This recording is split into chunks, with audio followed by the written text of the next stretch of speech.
In 432 BC, Athens is a city that looks like a promise made of stone and salt air, bright in the Attic sun, loud with argument, and restless with confidence. From the Piraeus, ships slide in with tarred hulls and foreign tongues, carrying timber, grain, and the invisible weight of empire that keeps the city's workshops humming. Up the road toward the long walls, dust rises under sandals and cartwheels. Farmers, sailors, priests, craftsmen, and magistrates stream toward the same gravitational center, because here, politics is not a distant rumor, but something you can hear, smell, and step around on the street. Above everything, the Acropolis catches the light like a beacon. Marble drums, fresh-cut blocks, painted beams, and temple columns that make the skyline feel newly invented, as if the gods themselves had demanded a stage worthy of the city's ambition. The ring of chisels and the tang of lime dust still drift on the wind. Yet beneath that clean geometry runs a quieter truth. Athens is not held together by stone alone, but by networks of trade routes, alliances, taxes, juries, votes, and labor, threads so intricate that most citizens only notice them when one begins to fray. In the Agora, where merchants haggle beside shrines and statues, the same crowd that buys olives and pottery also weighs decrees, lawsuits, and speeches, testing what freedom means when it is financed by sea power. Names are spoken with admiration and with suspicion. Decisions feel urgent, because beyond the walls, other Greeks watch and judge, and Sparta's shadow lies on the horizon like a withheld breath. To see Athens clearly in this year is to see both its brilliance and its dependence. The homes clustered along narrow lanes, the sanctuaries and monuments that proclaim identity, the institutions that turn talk into law, and the mounting pressure that makes even triumph feel temporary. This is a city at its peak, and a city learning, day by day, how fragile a peak can be. Athens is not a city you understand from its skyline alone. It is a city you learn by walking it, letting the ground teach you what marble cannot. The streets are narrow, irregular, and alive with friction, more pathways than avenues, shaped by habit rather than design, where a donkey laden with amphorae forces pedestrians to press against sun-warmed walls, and where conversation flows as easily as dust. Houses present themselves modestly to the outside, blank facades of stone and clay, doors opening onto courtyards that hold the true center of domestic life. A private patch of light where water is carried, bread is kneaded, children are scolded and soothed, and the day's heat is managed with shade and routine. The city smells of olive oil, smoke, sweat, brine, and crushed herbs. In the morning, bakers and potters begin before the sun is fully kind, and the sound of work spreads outward like ripples. The scrape of a broom, the thud of a loom weight, the rasp of a saw, the soft percussion of sandals meeting packed earth. Athens is crowded without feeling uniformly grand, a mosaic of neighborhoods that fold into one another, where the poor rent space close to workshops and the better-off retreat behind slightly larger courtyards and cleaner thresholds, and where enslaved labor moves through every layer of the city as quietly as a current, carrying water, hauling goods, turning handmills, attending doorways, making the whole machine run. Everything seems to drift sooner or later toward the Agora, because it is not merely a market but the city's pulse made visible, a space where commerce and civic life share the same air and the same impatience. Here fishmongers call out prices beside sellers of figs and cheese. Craftsmen display bronze fittings and clay lamps.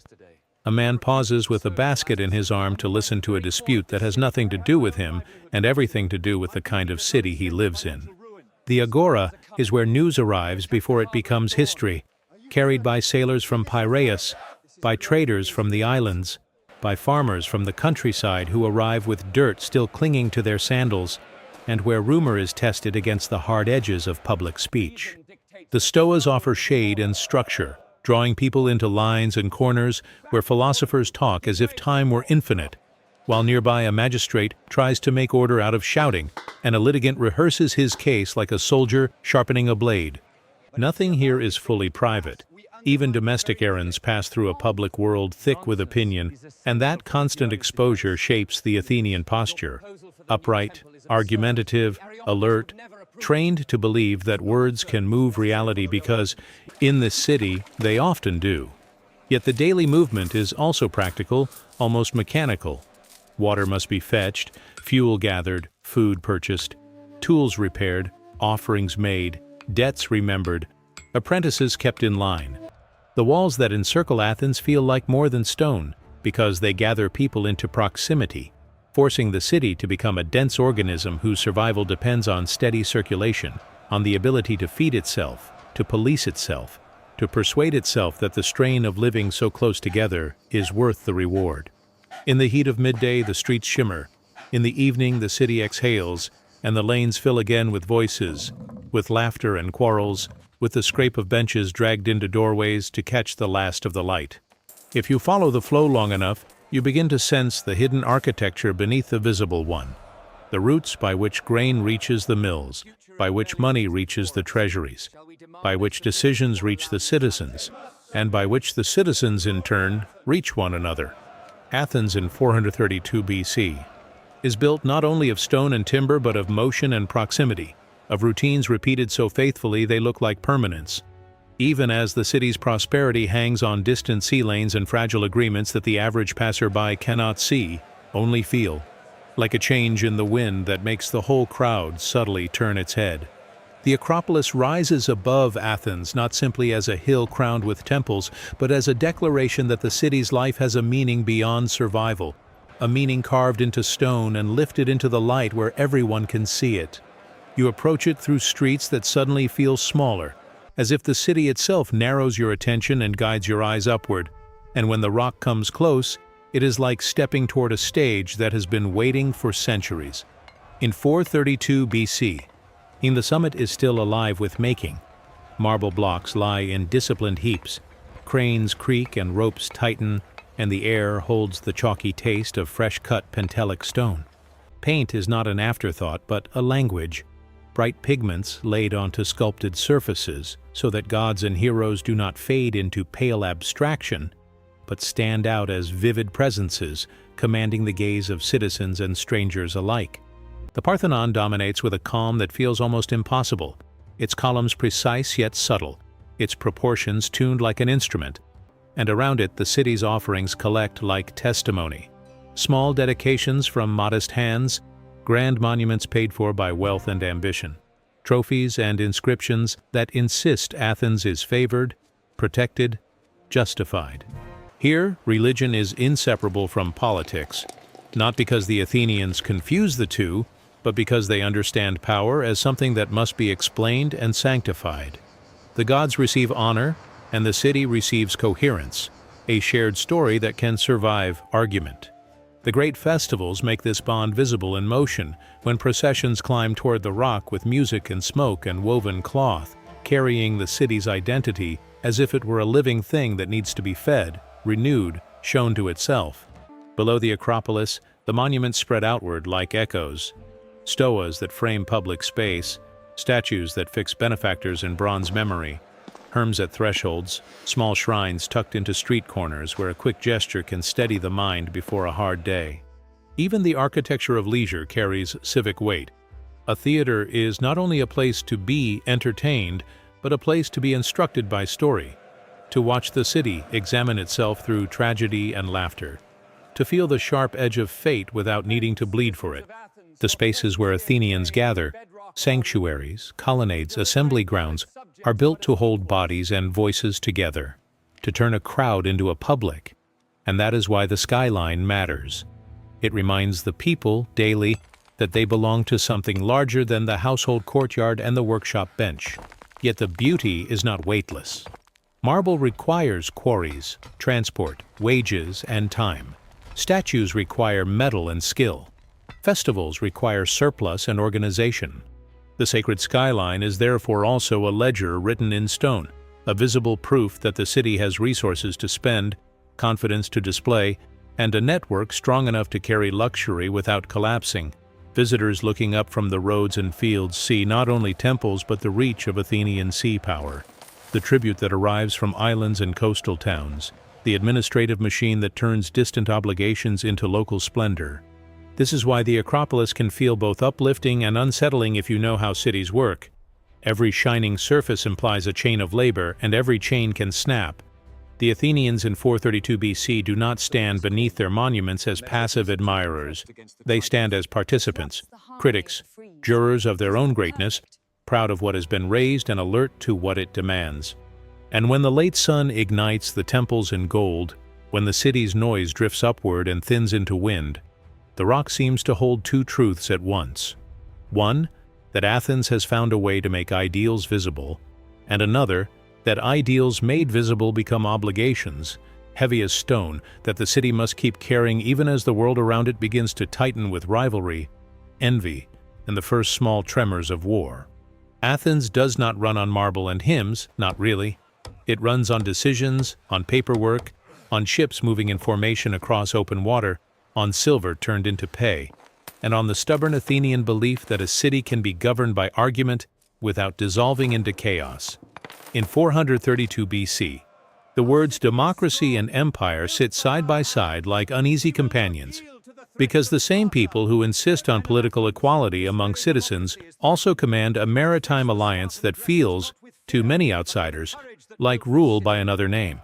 The engine begins in the assembly, a mass of bodies under the open sky, where the city gathers to decide war and peace, finance and law, alliances and punishments, and where persuasion is a kind of power anyone may attempt, though not everyone can wield.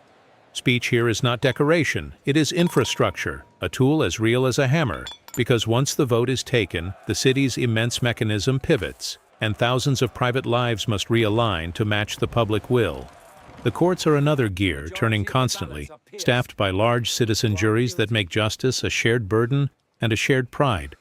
A man can be condemned not by a distant judge, but by neighbors who believe that the stability of the polis depends on ordinary citizens doing extraordinary civic labor. This is the visible face of Athenian freedom, but behind it lies a system of resources that makes participation possible.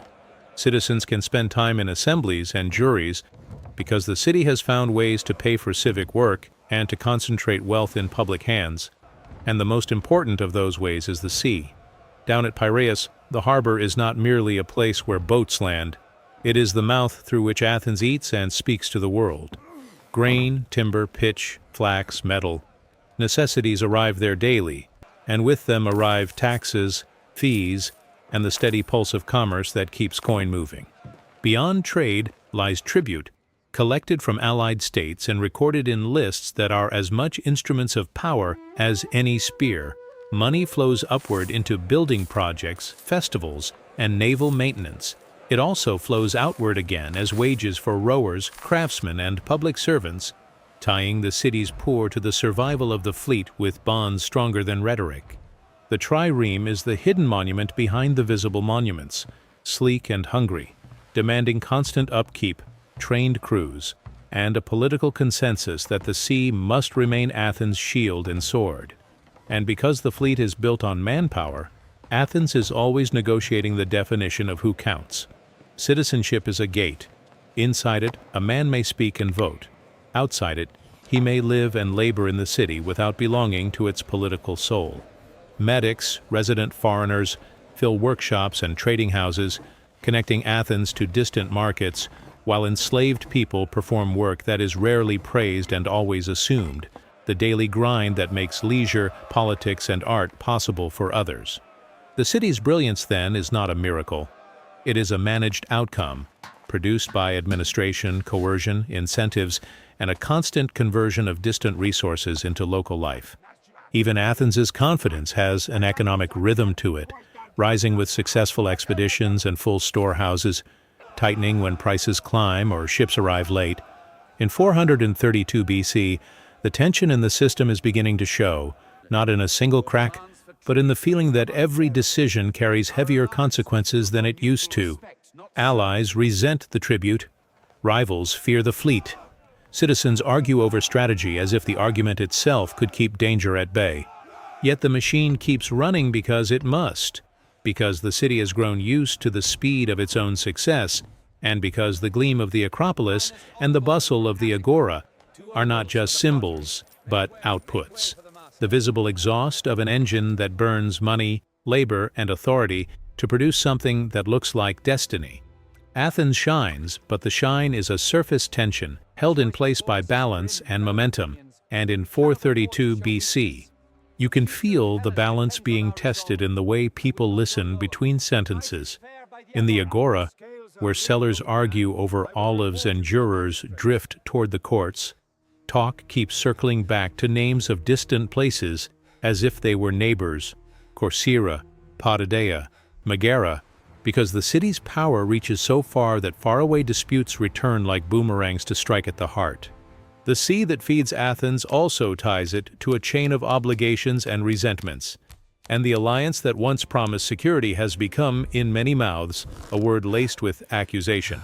Athenian policy can punish with paperwork as effectively as with spears. An embargo, a decree, the sudden tightening of access to markets can feel like violence without blood, and the people who endure it do not forget.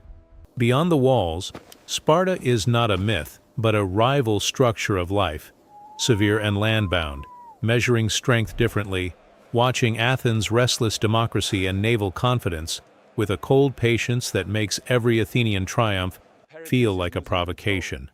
Fear travels faster than ships. It slips into conversations at doorways, into the pauses after speeches, into the way men count the city's resources and imagine the worst with the same clarity they once reserved for victory.